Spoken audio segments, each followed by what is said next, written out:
This is Operation Independence Day. We got 33 offenders that we're arresting for various drug charges, everything from trafficking to possession with intent to sell and deliver.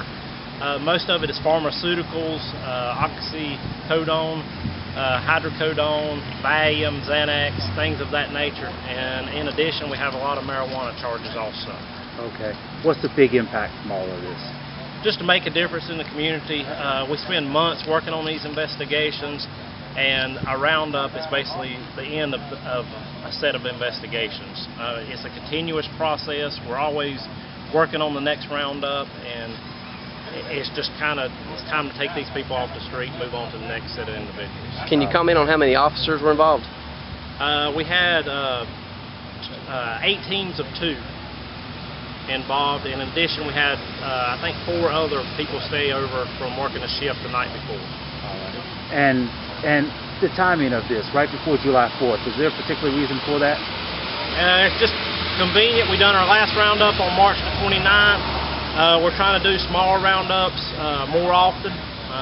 We just got up to the number of 33 people, and July the 3rd is 2 weeks before grand jury, so these individuals will hopefully go before the next grand jury. So it was just a convenient date and time for everyone.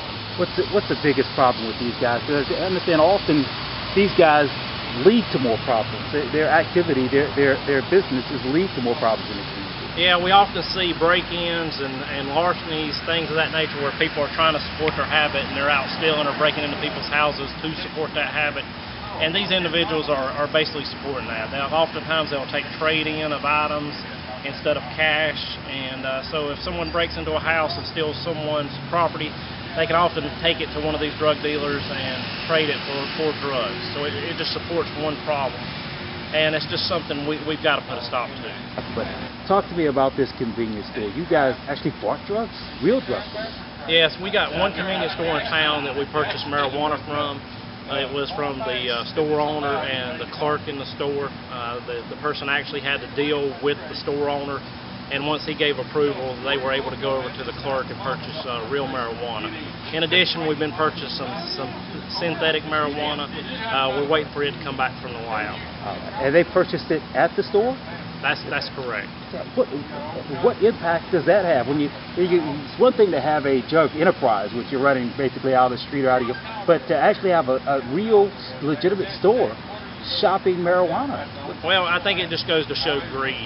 I mean, someone will do anything to make money, and you know, they're already breaking the law selling the synthetic bath salt, synthetic marijuana, but now they're moving into real marijuana. It's just another way to make money. Are they fairly organized?